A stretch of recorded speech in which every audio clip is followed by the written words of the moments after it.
وقت کا ہاتھ تھپکتا ہے، سلا دیتا ہے، پھر نیا درد پرانے درد کو جگا دیتا ہے۔ اس شعر کی خالق اور ہماری بہت پیاری شاعرہ آپ سے ملتمس ہوں، آپ تشریف لائیے اور اپنے خیالات کا اظہار کیجیے۔ محترمہ عذرا مرزا صاحب نہیں آ جائیں گی، نہیں آئیں گی، ادھر آئیے کیونکہ وہ ریکارڈنگ ہو رہی ہے، میں نے چینل پہ بھی چلانی ہے نا۔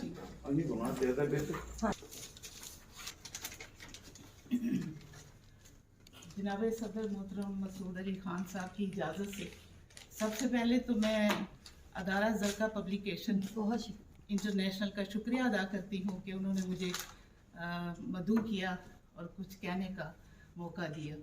محترمہ زرقا نسیم غالب جیسی متحرک اور بے شمار خوبیوں کی مالک شخصیت کے لیے چند لفظوں میں کچھ کہنا مناسب نہیں، تاہم اتنا کہوں گی کہ زرقا خواتین کے لیے ایک سورس آف انسپریشن ہے۔ ان کا کام دیکھ کر سب کو کام کرنے کی لگن پیدا ہوتی ہے۔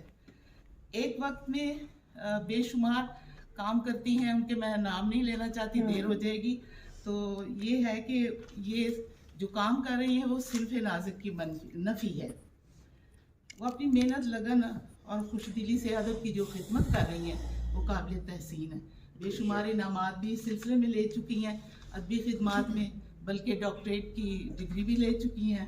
ڈبل ہو گئی میری، پی ایچ ڈی تو خیر کتابوں پہ تو کر ہی رہے تھے اور اعزازی ڈاکٹریٹ کی ڈگری بھی ملی ہے مجھے۔ جی، تو آپ کو مبارک بھی دیتی ہوں اور دعا کرتی ہوں آپ کی ڈھیروں کامیابیوں کے لیے۔ بہت شکریہ۔ اور دوسرا شکریہ محترم منشا قاضی صاحب کا، جو ایک لاجواب شخصیت ہیں، با کمال خطیب، شعلہ بیاں، مقرر، کالم نگار اور سوشل ورکر ہیں، جنہیں دیکھ کر مجھے ہمیشہ غالب کا یہ شعر یاد آتا ہے کہ کوئی لکھوائے ان کو خط تو ہم سے لکھوائے، ہوئی صبح تو رکھ کر کان پر ہم قلم نکلے۔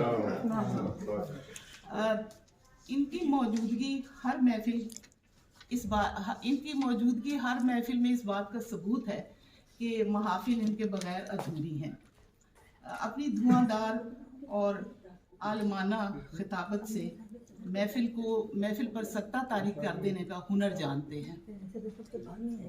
میں تو سمجھتی ہوں کہ وہ تعلقات عامہ کے ایک چلتے پھرتے سفیر ہیں، اور اس دور حاضر کے حاتم طائی ہیں، جو اپنے خوبصورت الفاظ سے جس کو چاہیں فرش سے عرش پہ بٹھا دیتے ہیں، اور خوش فہم لوگ ان کے الفاظ کی طاقت سے اپنے آپ کو حقیقت میں بدلنے کا تگ و دو کرتے ہیں۔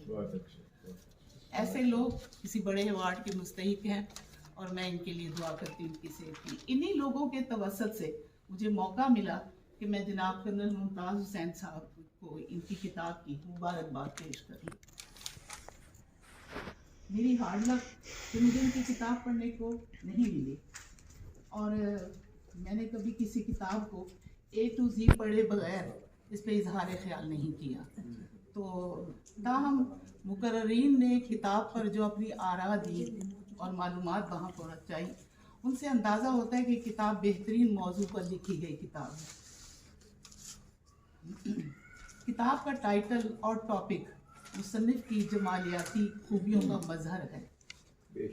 زندگی سے جڑے ہوئے ہر ٹاپک، مثلا سوشل، اکنامیکل، کلچرل، پولیٹیکل اور فزیکل اور بایولوجیکل انوائرمنٹس پہ انہوں نے لکھا ہے۔ یہ کتاب اپنی مثال آپ ہوگی انشاءاللہ۔ پروفیسر سعید احمد رفیق کی میں نے ایک کتاب پڑھی جس کا نام تھا انسانی قدریں۔ اس میں انہوں نے ماحول کو انسان کی جبلتوں اور عادات سے انہوں نے جوڑا، مگر اسلام سے نہیں جوڑا۔ وسائل کا پھر اسی طرح وکٹر کزن قدرتی ماحول کی اہمیت کو آب و ہوا، نباتات اور قدرتی وسائل کا ذریعہ قرار دیتے ہیں، لیکن محترم ممتاز حسین صاحب نے ماحولیات کو اسلام کی تعلیمات سے جوڑ کر عظیم کارنامہ سر انجام دیا ہے۔ اسلام کے معنی چونکہ امن اور سکون کے ہیں، لہٰذا جہاں اسلام ہوگا وہاں ماحول پرامن اور خوشگوار ہوگا۔ ممتاز صاحب نے اسلام کی سب سے بڑی خوبی کو اپنا موضوع بنا کر اپنی تخلیق کو مایہ ناز بنا دیا ہے۔ ماحولیات آج پوری دنیا کے لیے درد سر ہے، خصوصاً ایشیائی ممالک جن میں پاکستان بھی شامل ہے، اس کی لپیٹ میں ہے۔ اس لیے مسلمان اسلام کی اس خصوصیت کو نظر انداز کرتے ہیں کہ صفائی نصف ایمان ہے. 5 وقت نماز، 5 وقت وضو کرنا، پاکی ناپاکی کا خیال رکھنا، گندگی کو طلب کرنا، حرام حلال کا پابند ہونا، اللہ کی زمین پر اس کی نعمتوں کا شکر ادا کرنا اور اس کا خیال رکھنا، یہ اسلام کی تعلیم ہے. جہاں جہاں اسلامی تعلیمات کی پابندی ہے وہاں ماحول یقیناً خوشگوار اور پرامن ہوگا، اور آج ساری آفات انہی نافرمانیوں کا نتیجہ ہے. لہٰذا ہم ماحول کو اسلام کے احکامات سے جدا نہیں کر سکتے. ممتاز صاحب نے جس خوبصورت عنوان کا انتخاب کیا ہے وہ آج کی اشد ضرورت ہے. نیکی پھیلانے والا انسان مبلغ ہوتا ہے اور تبلیغی کام پیغمبرانہ کام ہے. اسی لیے میں کہتی ہوں مبارک لوگ ہیں جو دین حق کو عام کرتے ہیں، پیغمبر تو نہیں، پیغمبرانہ کام کرتے ہیں. بہت خوبصورت.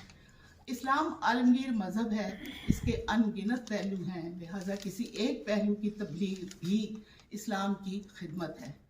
ممتاز صاحب نے بے شمار پہلو منتخب کیے ہیں. کہتے ہیں انسان کی اپیرنس اس کی شخصیت سے آدھی ملاقات کروا دیتی ہے. میری ممتاز صاحب سے ذاتی شناسائی نہیں ہے، یہ پہلی ملاقات ہے، مگر ان کی پرکشش اپیرنس سے اندازہ ہوتا ہے کہ وہ ایک درد دل رکھنے والے حساس دانشور، مفکر اور مومن انسان ہیں.